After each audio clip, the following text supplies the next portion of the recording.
Okay, friends, Romans, countrymen, lend me your ears. Thank you. My name is Peter Wagan. I am the Secretary of the Citizens for Direct Democracy. It happens that today is a strangely auspicious day. Firstly, we have some decent weather at last. Secondly, anybody who read the papers today or saw the news noticed that the greatest representational government in the world, the USA, today ran out of money. And it can no longer pay its civil servants or its army. The other great thing from the news is at long last they have found a culprit, and he has been found guilty in the great business of the gas-fired generators. About time too. The only trouble is it isn't McGinley they've got. This meeting is all about democracy, true democracy. And this is the common thread running through all the presentations. Now, I will start by talking about the basic principles, then discuss some of the serious problems we face when we as a people lose control. I will emphasize the loss of control by our representatives, the rise of power of bureaucracies, and the peril of public debt. There are many speakers today, and I will introduce them at the appropriate times, and I will provide a little background to them. I also will refer to several books.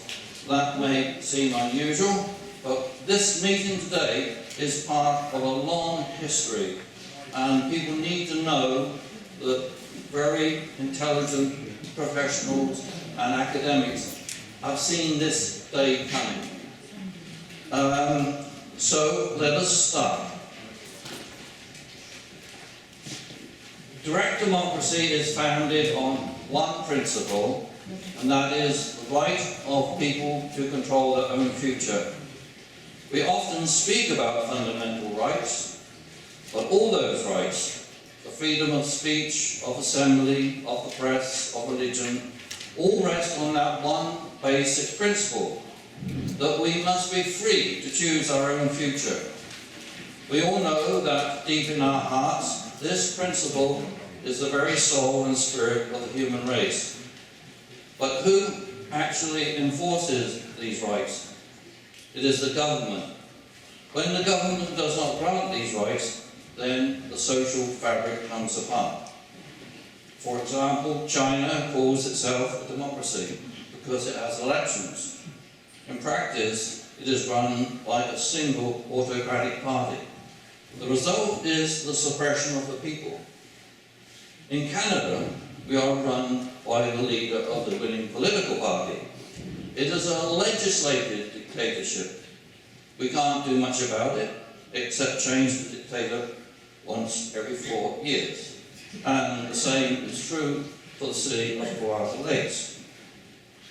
Party politics was never designed to help the people. It's all about power, privilege, and a heavy purse. Politics comes from the Greek word polis, meaning rule by the state. And we've had enough of that. Democracy comes from demos. It means people power, the direct rule of the people, and we've had very little of that. Lincoln put it so well at Gettysburg, and I'm sure you all know these immortal words: the government of the people, by the people, for the people, shall not perish from the earth. Unfortunately, it did perish, but we intend to bring it back. Representational government is not democracy. It is a gentler form of tyranny, but tyranny nonetheless. In a three-party system, we often end up with one party with less than 50% support running the show. That happened in the city of Kawartha Lakes with the decision to reduce the number of councillors to 8.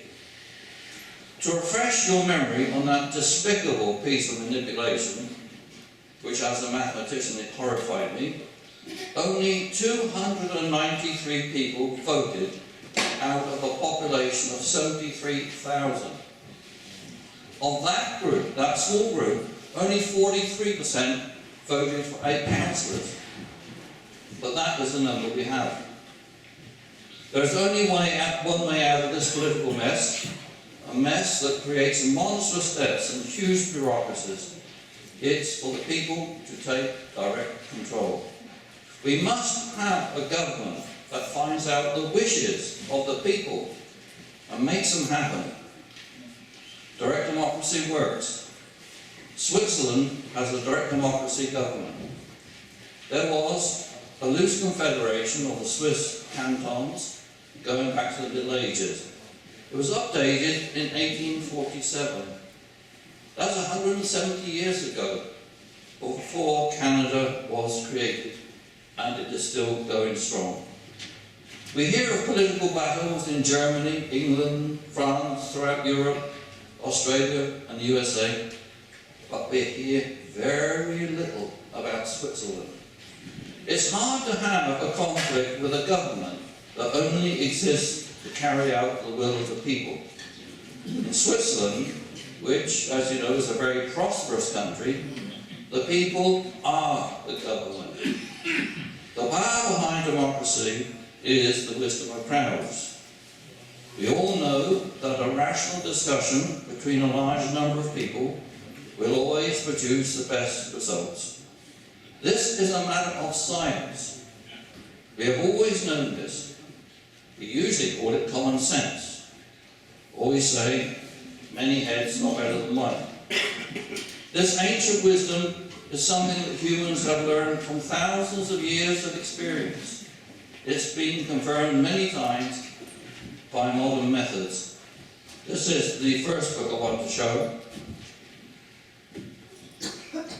It's called The Wisdom of Crowds, and it gives so many examples from the weirdest places, like finding sunken submarines and so on.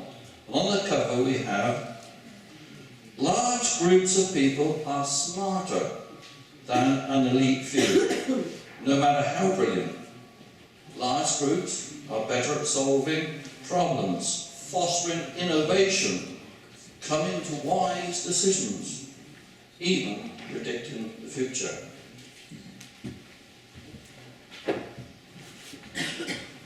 So this is good science, with plenty of support from research. This is a recent example from 2010. 2 volunteer stock market investors were part of this experiment. Their individual performances were recorded over several weeks. Then they were told to cooperate with each other. Their performance improved dramatically. Now I can see that nobody in this room finds that strange or unusual. It's exactly what you expect. But it is this very foundation, the wisdom of crowds and of democracy, that we're talking about. Somehow it seems that 2 brains have a neural interaction which creates one better brain. We don't know how it really works, but it helped the human race to survive and thrive. It works much better than looking for smart leaders. If you attend a council meeting, you will soon see this statistical truth. On average, 50% of the people in the gallery are smarter and more capable of running the city than the people sitting on council. That's a statistical truth. Sometimes it's a very obvious one. More recent studies show that animals use the wisdom of crowds as a survival strategy. A good example is the annual migration of wildebeest and zebras. Now, zebras travel in a small herd with a leader. The head stallion decides when and where they will cross the river. He starts out and they follow him in single file, a bit like the city of White Lakes. The crocodiles pick them off with ease, one fatal disaster after another. Now the wildebeest just middle around, sharing information. Then all of a sudden they go for it like a threshing machine. The turmoil in the river, they know from experience, confuses the crocodiles, so very few of them are killed. Now running a municipality requires very trivial skills, one of which is simple arithmetic. Our videos, and we have a number of them, show that that skill is often missing. You all have the qualifications to run the city. You've got them by simply living. The idea that there is an administrative elite who deserves to rule you is absolute rubbish. Our city council handed over control to the bureaucrats. I personally appeared before council with a petition regarding the water rates. That was passed directly to staff, without any input from council.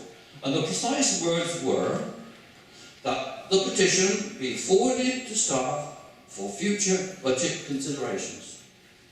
That was the end of public input in council. Not quite what we expected when we elected them. And I've yet to receive a reply from staff, and that was 18 months ago. So how did this happen? Why is it that we cannot beat City Hall? Let me tell you. In 2005, council decided it needed a code of conduct for the council and staff. In August 2007, council got down to business.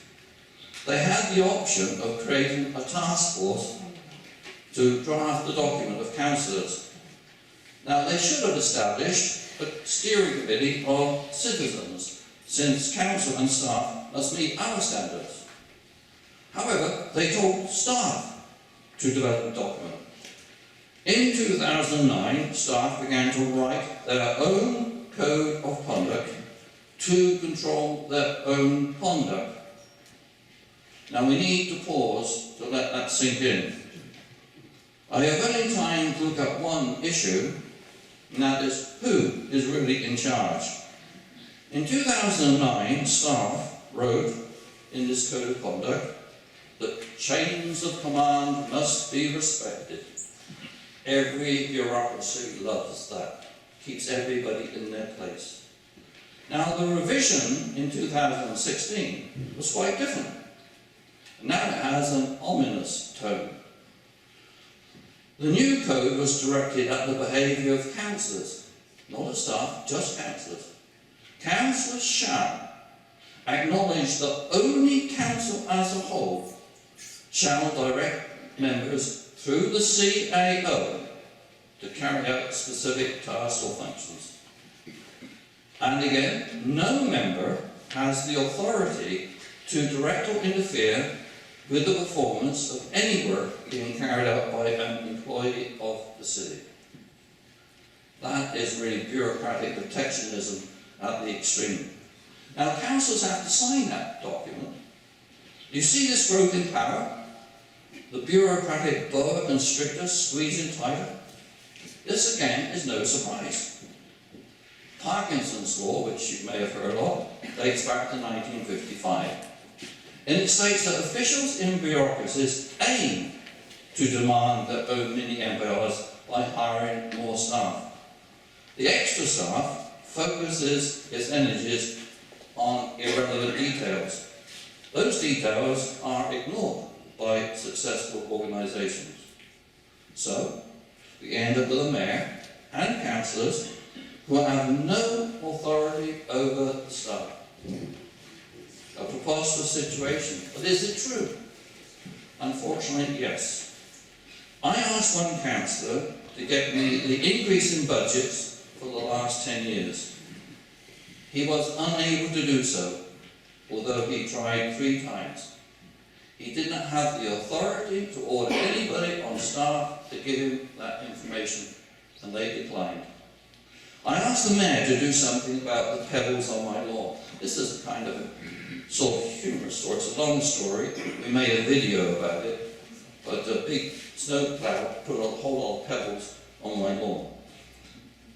I asked the mayor to get something done about it. He said, well, fundamentally, he said, I can't do anything about it, but I can ask the actual roads manager if he can do something.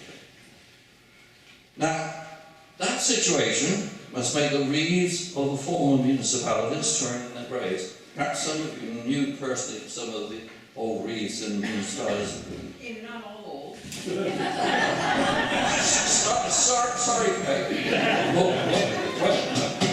When those reeves spoke, including Faye, things happened. Now we are ruled by a paid employee who heads the bureaucracy. In the conduct code, which they made, there is no mechanism for disciplining staff for making bad decisions. Now, isn't that a surprise? And worse, guess what? The CAO is responsible for the administration of this bylaw. This is the same old problem with the police force investigating itself using its own rules. Now you may rest assured that the Direct Democracy Council and the people will soon write a new conduct code. Now, bureaucracies and democracies are implacable enemies. They are at opposite poles regarding the basic structure of a decent human society. They have different viewpoints. Now, we already have a weak council and a strong bureaucracy, but I still cannot believe that council was duped into believing that fewer councillors will be good for the people and good for democracy. It was designed by staff to put more power into the hands of staff, and it has succeeded. Note that in the GTA, they've increased their number of councillors. Now let me put this in perspective. Staff costs us $52 million a year. We pay $52 million a year for the staff of the City of Arthur Lakes. And by removing 8 councillors, they say they have saved $109,000, okay? So they got rid of 8 councillors and they saved that much money.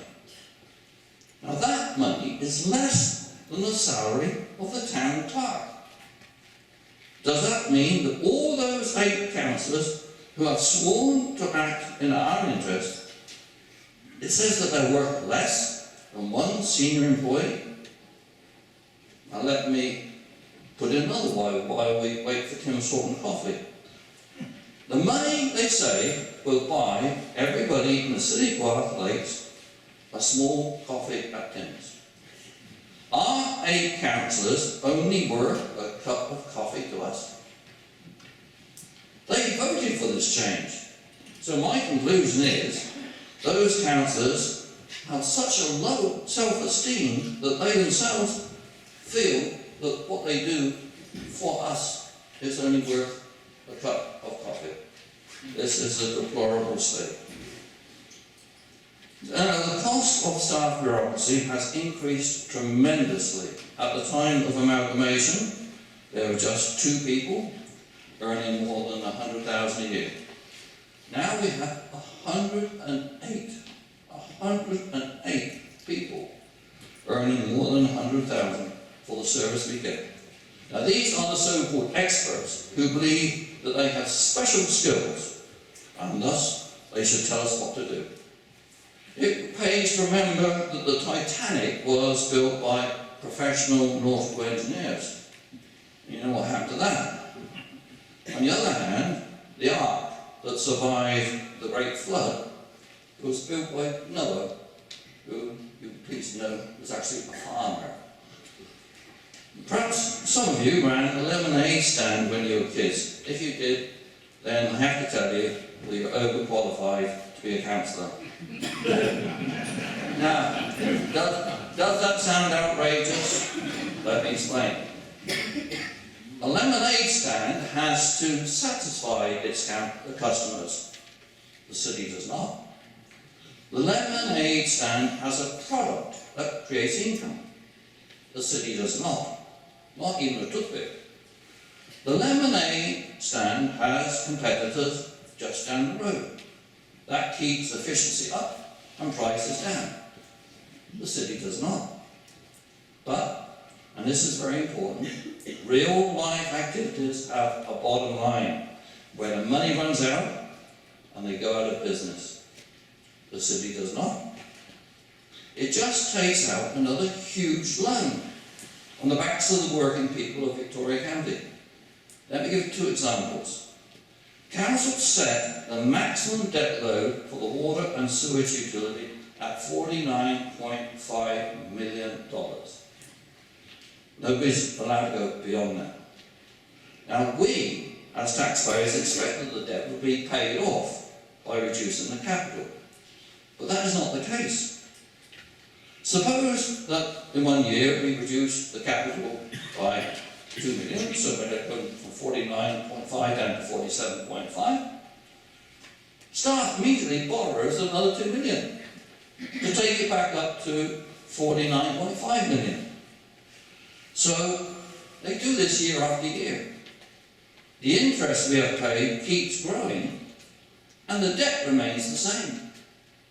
Now again, you can see this explained in detail on one of our videos. The second example is the low-cost housing project. The original project was going to be $8 million paid for on a 20-year debenture. Now, if you know debentures, it really means that the city's gone to a bank or something, said, lend us $8 million, and we don't have any security, but we promise you we will get it out of the taxpayer somehow or other. That's how a debenture works. Now, what went wrong? The estimate was wrong by $4.3 million. So now we've gone from 8 million debenture to 12.3 million. Now that was a massive blunder by someone on staff. However, the bureaucrats keep their jobs and we keep paying. Now the staff came up with a neat solution to this. They said, right, the debenture over 20 years, okay, for 8 million, what we would do is we will expand the timeline to 30 years for 12.3 million. Now, we've all faced this when we buy cars and mortgages, and I guess farmers will know farm equipment. You get into that situation. So I did the calculations. The interest we would have paid for the 20-year debenture was $2.6 million, which in itself is a lot of money. The interest on the 30 years was 6.4. So the interest we pay is increased by 3.8 million. But we already had a 4.3 million overrun on the thing to start with, so now we're 4.3 plus 3.8, which is 8.1 million. So the project which was going to cost us 8 million is now costing us 16 million. This is what the staff is doing, and this is what the city councillors are endorsing. And we've seen it before in the hydro rates were recently decreased in order to keep the voters happy. The long-term cost is a huge debt to be paid off well into the future, plus interest charges, which I read as $21 billion. It'd be the job of some other government and the next generation of taxpayers to sort out that first.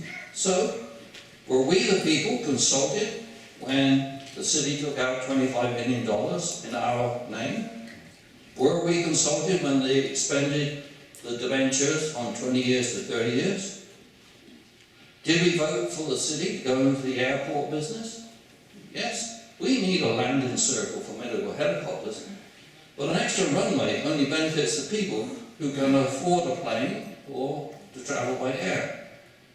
And I bet the citizens waiting at the bus stop in the middle of winter really appreciate this extravagance which is paid out by their taxes with their bus fares going up.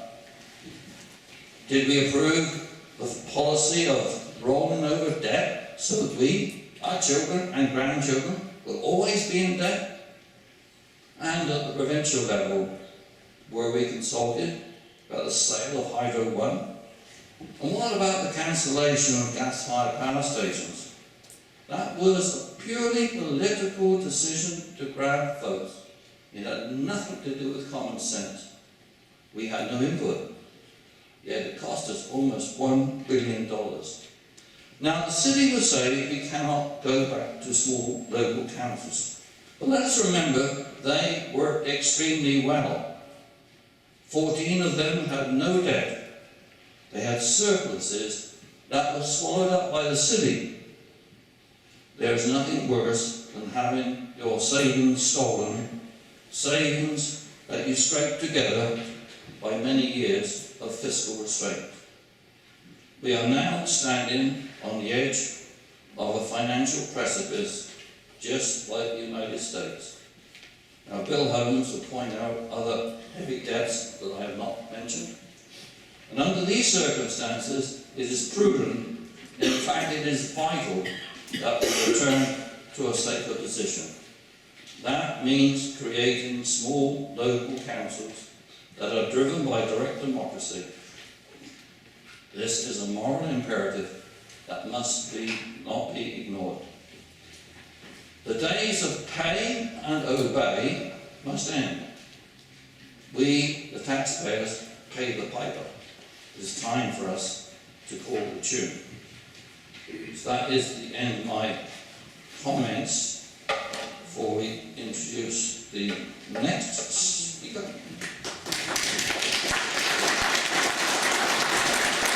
Thanks very much. Our next speaker is John Snyder. He's a friend of mine. I call him Big John. He's the treasurer of our Citizens of Direct Democracy group, and he has a very keen eye for the wastage of money, time, resources, and anything else that increases our taxes. He will give one example of what has happened in a decentralized system that ignores the wisdom of crowds, the wisdom of people who actually live in a specific locality. So John, tell us about what you experienced right outside your front door.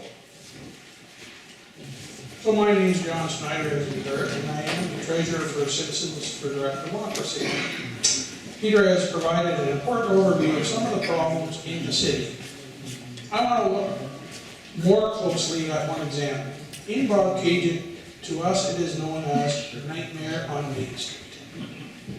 Main Street is one of the oldest roads in Bobcaygeon. It connects the area just north of the locks, known as Market Square, to County Road 36.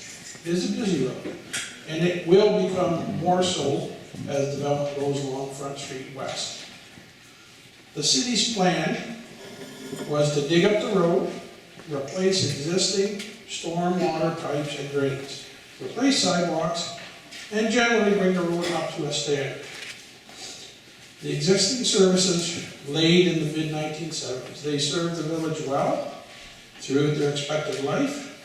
At that time, there were no engineering departments, and plans from those days are still available. We now have 24 people in the engineering department. In 2015, the personal costs were about $1 million. Those costs have doubled in 2016. Now the cost is approaching $2.5 million for that department. That massive department does not do work. It only has one function, and that is to oversee the projects. I want to emphasize that responsibility. This is an actual wording from a city document.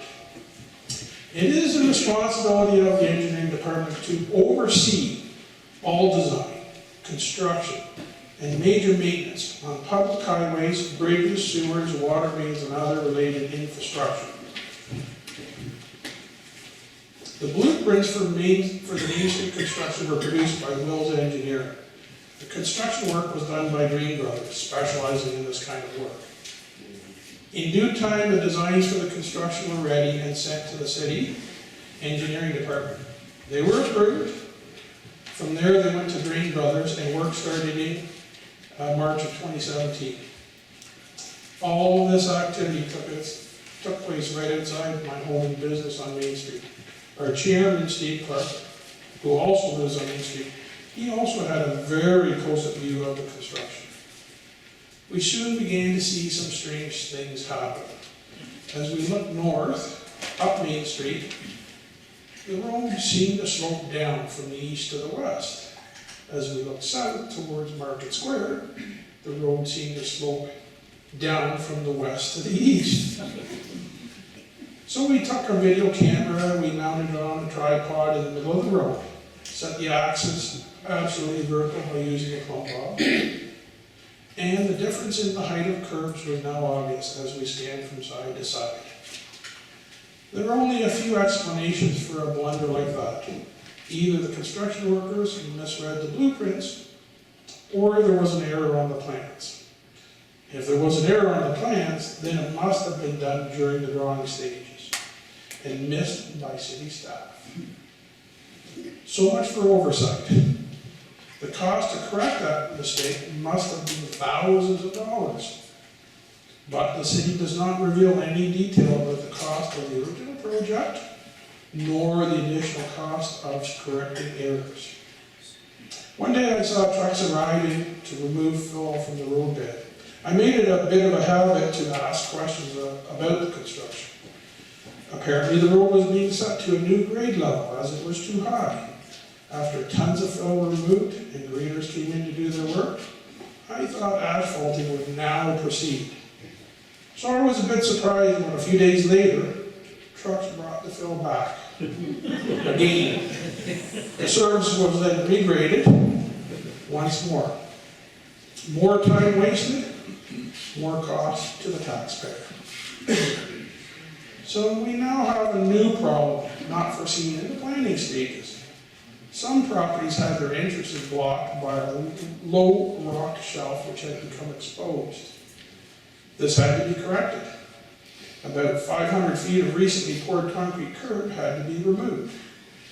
The road grate had to be reset and new curbs laid. Other entrances had curb right across the entrance, so later on those had to be cut down to allow for driveway entrances. I pointed out these things to the contractor and experienced workmen, and the reply was that they were not to use common sense. Just do the job as per engineered drawings. The original pipes were set deep down. The new pipes were set much closer to the surface.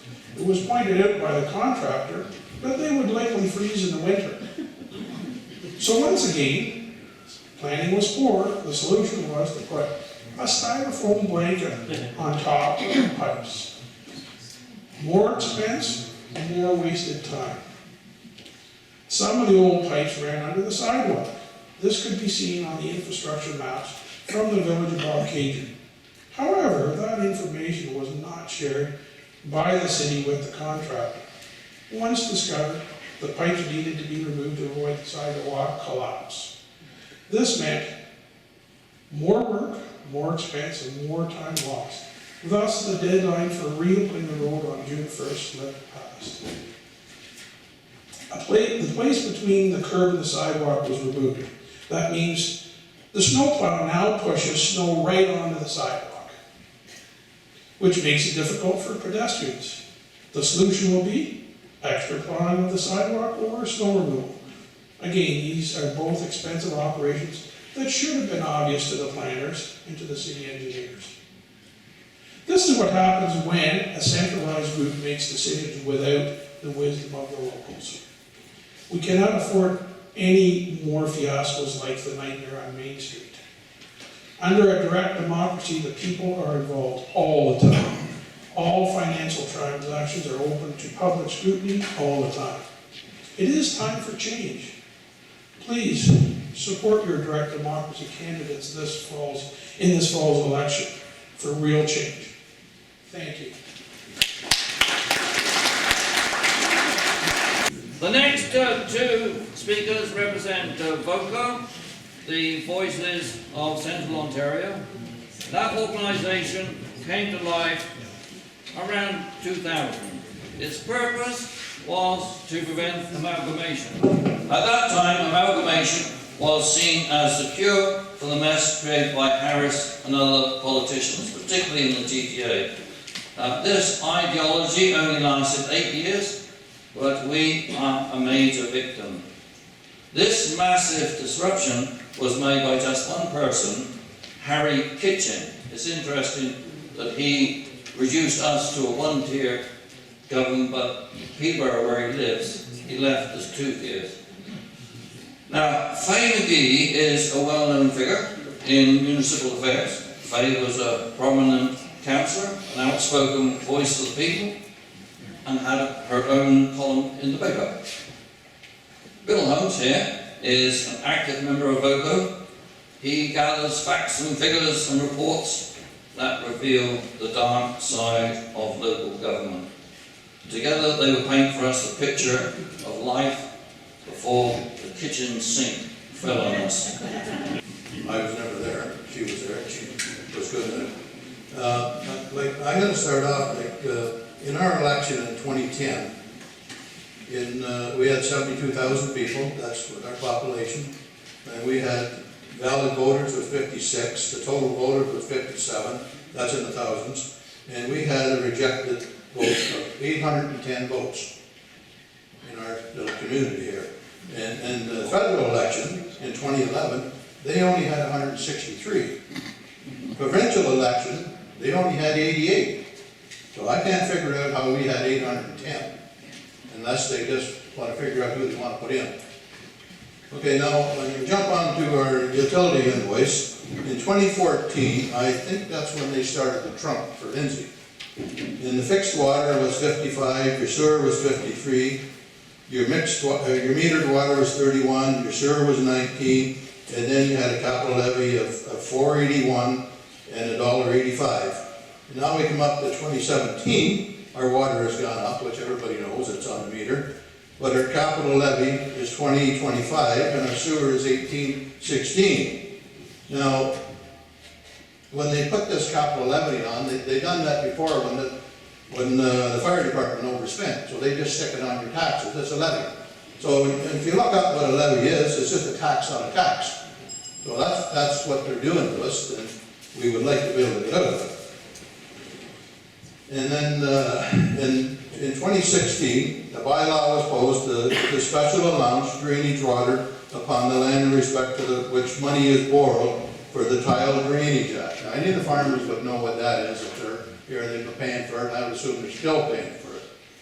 And then in 2016, they had a bylaw it's on debentures, and they borrowed $5,985,403.68. I don't know why they need cents. And in the same meeting, they done the same thing again, only they borrowed $14 million. And this is all for various projects.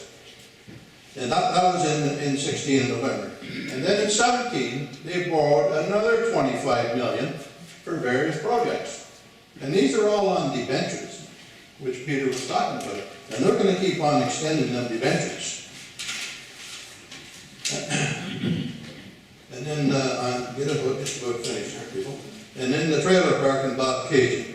Now they're going to decommission the trailer park, and it's going to cost $45,000 to decommission.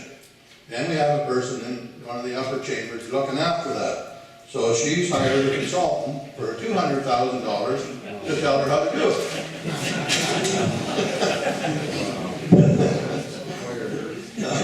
On my last topic there, in 1999, just before we were put into a one-tier system, all it cost was to run Victoria County was $187,793.39. That's to run 16 communities, your reeves, your councillors, and the upper tier.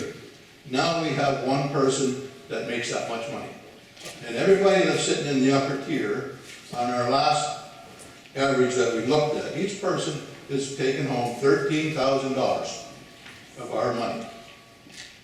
So thank you very much. Okay, I'm not sure just why I'm here, other than probably piss you off even more than they have. And I do want, and I know there's things being talked about that maybe some of you aren't interested in, but you've got to stay and listen.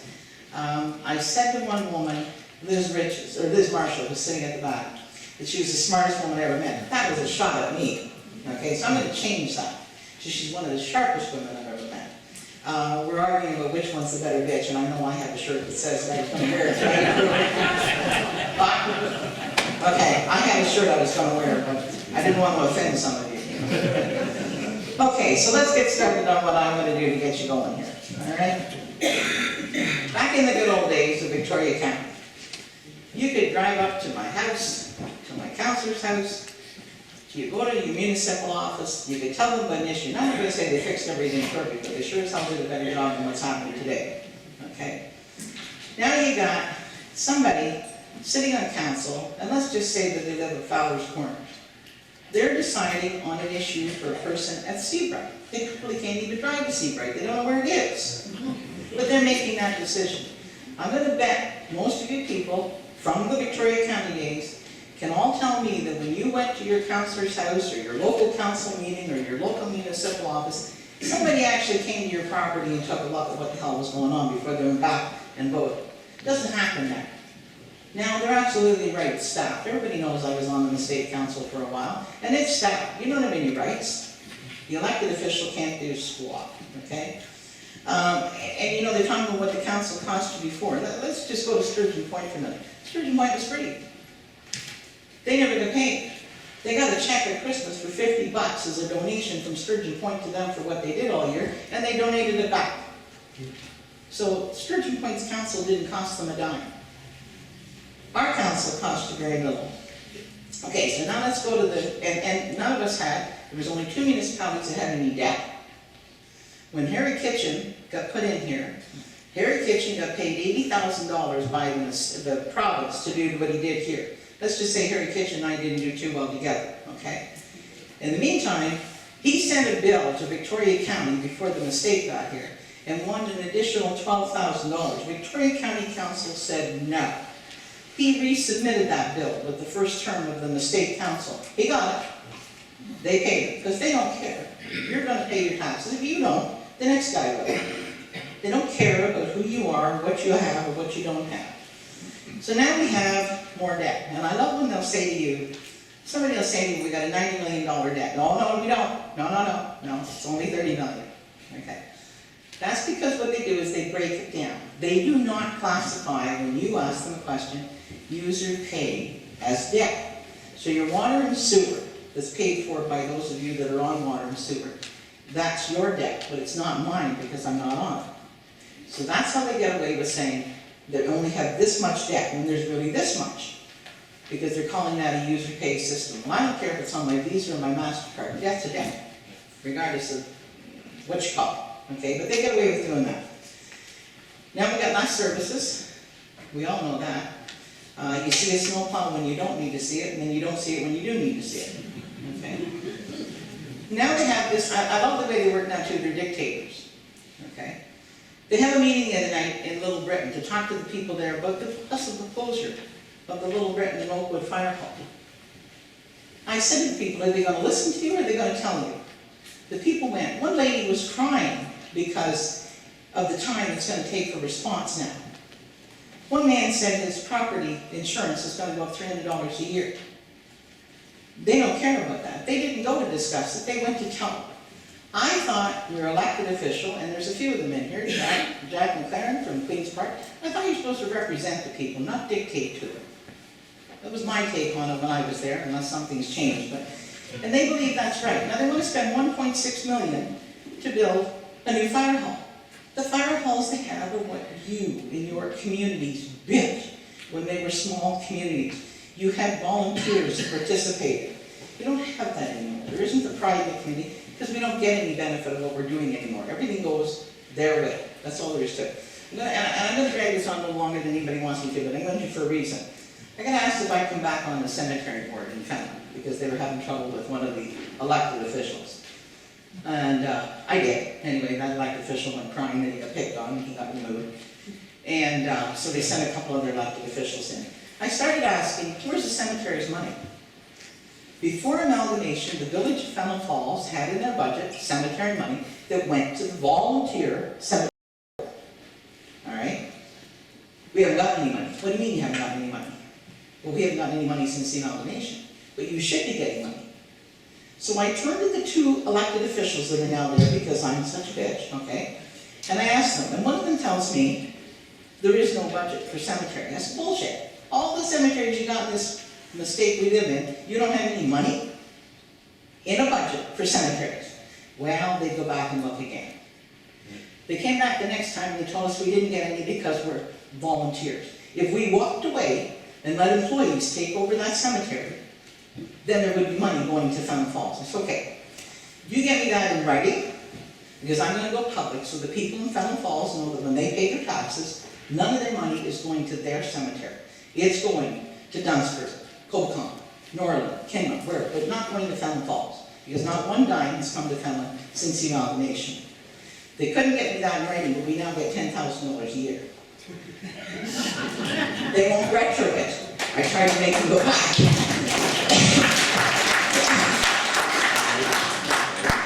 Okay, so now we got the Sunshine Club. We got over 80 people that are making over $100,000 a year. We're paying for it. It's our money. I guess what frustrates me the most is we start taking a look. They close libraries, okay? They close the fire halls. You know, all the little things that we managed to accomplish with no debt in our communities, volunteers, lottery grants, whatever it was, we did them all. And now they want to eliminate them. What I don't get, and this is I'm going to get Paul Arkwright's attention here, because properties that were donated, Paul, for recreational purposes to municipalities and agreements signed, those properties were donated by families to Fountain Falls or to Mariposa, wherever it is. They've got them up for sale now. How can they do that? Those were donated to those municipalities. Limited, right, Paul? Okay, so the one down here, and I know Pauline's here too, but right now they'd like to sell that property where the old arena was to the farmers market. Not arguing with it. What I'm saying is, how can they just do this? It was donated to the village for a certain purpose. Then we get to the limited services agreement. Sorry, Pauline. They don't want to sell it to the farmer's market, they want to sell it for development. There you go, that's what they really want to do. Yeah, that's right, thank you. And you're right, they want to sell it to, but they put in the paper about the farmer's market, but it's more to cover their ass than anything. Okay, so that people like me don't complain. That's all it is, but you're right, thanks, Molly. So I said, I don't understand how they can legally do this. They want to cut out the limited service agreements that we all had for roads and so on. I don't know how they can do that. Those are signed legal agreements. So I'm not sure how they can get away with that either. I didn't write a speech, guys. I just make notes so that I don't forget to tell you something, okay? Let me see, where are we at? We fought back. This group of vocal, I started before Harry Kitchen got here. As soon as I found out he was coming, I called Michael Smithers, who was the Municipal World editor of the Municipal World magazine, and I called Hazel McCallum, and I said, what do we do? They both told me fight. Michael Smithers came and stayed here for 2 or 3 days. He said, never give up. And don't let them tell you that you can't get out of it. I get frustrated because people don't want to get involved until it personally affects them. And that's wrong. You either support what we have or you support what we've got. If you think what we've got is wonderful and you like paying those taxes, which I find interesting ever since we amalgamated, you're supposed to save money, right? And yet every year we've had tax increases. You not had tax increases? Because I know I have. Now this year we're supposed to be excited because it's only 3.8. They got it down from 4.8. We're lucky. Holy crap. Okay. So we had our referendum. Now this is the only place we differ. There are other areas, other communities that want the amalgamation. Montreal did. Montreal de-amalgamated. Professor Anderson can help them. There's a gentleman, Robert McDermott. I don't know if he's here or not. He was going to try and come. He's from Scarborough. They're trying in Scarborough. He would like us to come to a meeting there on February 26th. So we're not crazy here. The only difference between us and them is that we did have a vote. We had a referendum that we won. Now I went to the landowners meeting that was held at the Admiral back in November. And one gentleman said something to me, not that they weren't all smart there, but something. I asked him what I'm missing. There's something I'm missing because we have the video where the MPP spoke on behalf of the government of the day. They would honor the vote of the people. We had the letter from Dalton McGinty, who was running at that time, that they would honor the vote of the people. They have a motion on council passed, moved by me, carried, that we demand the province honor the vote of the people. And then along comes John Garrison, who was on council at that, or at Queen's Park, and he says, not at this time. So I guess my question is, when? What time? He didn't say no. He said, not at this time. So is this the right time? It's going to have to mean people stand up. I mean, it's all funny when we're telling you about the money they're wasting, but that's your money. Now, come on, guys. If that was your wife spending that kind of money at home, you'd be on it. Right? And come on, women, if they're right buying all that kind of booze, you'd be on that. So I'm asking you to protect your tax dollars. That's all I'm trying to do. And then people say, well, you can't go back pay. It would cost too much money. The Municipal Act gives you 75% of the cost. And who the hell cares what it's going to cost you? You think this is going to keep getting better going this way? So, to me, it's a very simple issue, but they want to turn it into something where they're trying to scare it. It's bully tactics. So I'm saying it is a matter of going back. I'm saying let's go in the future the right way. People stand up together and fight back. And then I'm going to shut up, leave you alone, and let the other people tell you what they know maybe better than I do. I got it, but maybe.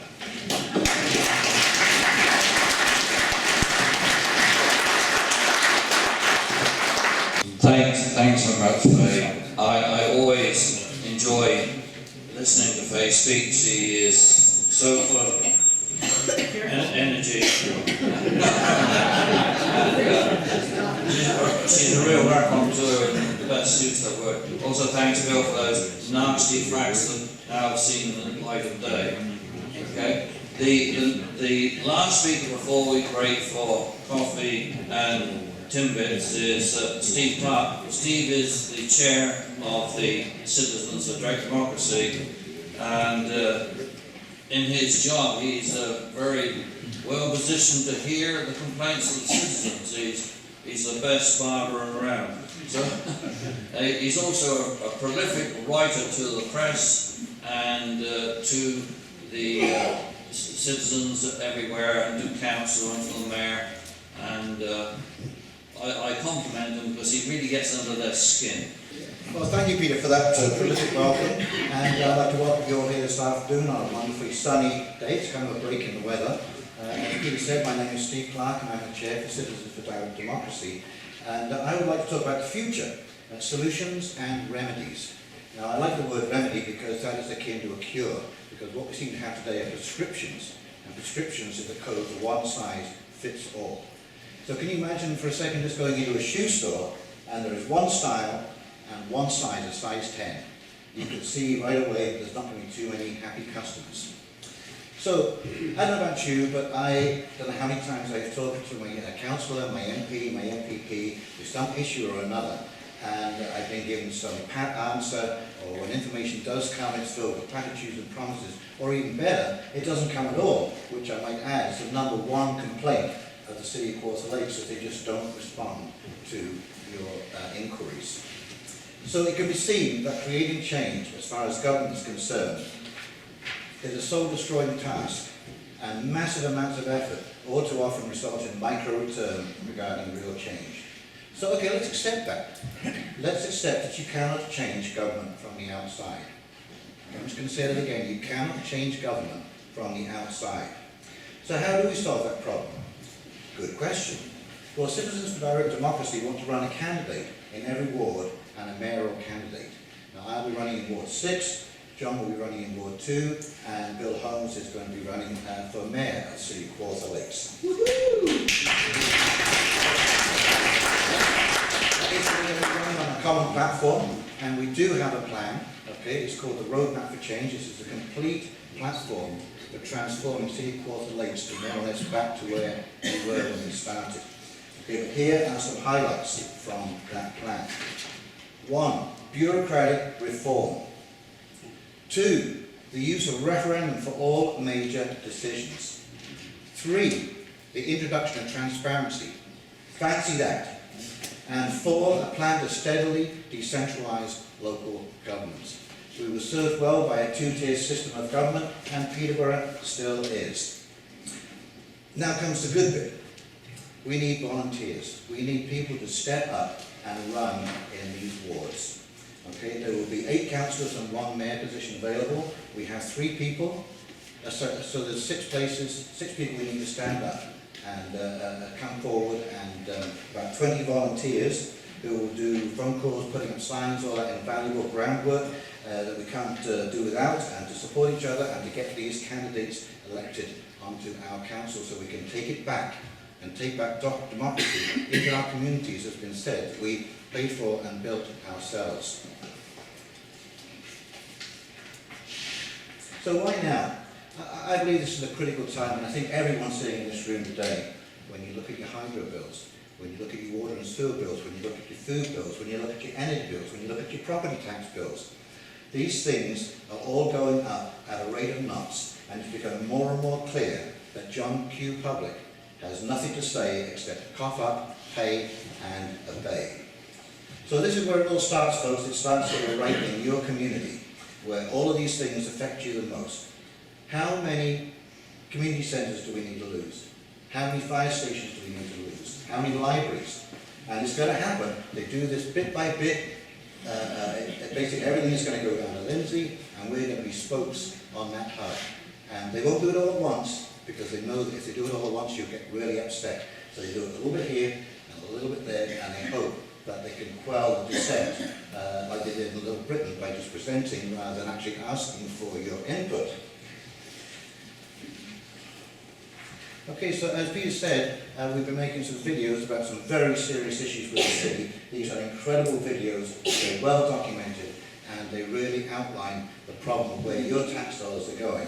And you know, every time I go to a meeting with Andy Latham, there's always a question about the roads. When are you going to fix my hollow? When are we going to fix the infrastructure? Now you know why.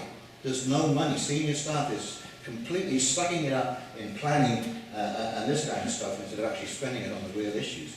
And you probably noticed in the paper that we got $36,000 for Highway 36, okay, being a whole route, for a study.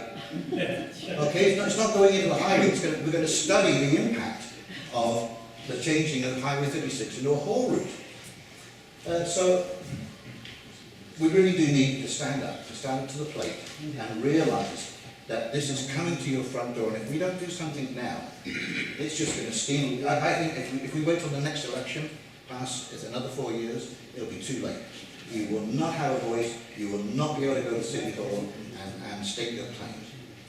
Okay, so just a little mention, I am videotaping this presentation for people who couldn't make it here today, so we're going to have a question and answer period, and when that happens, if you could, when you ask a question, please stand up and speak clearly so we can all hear.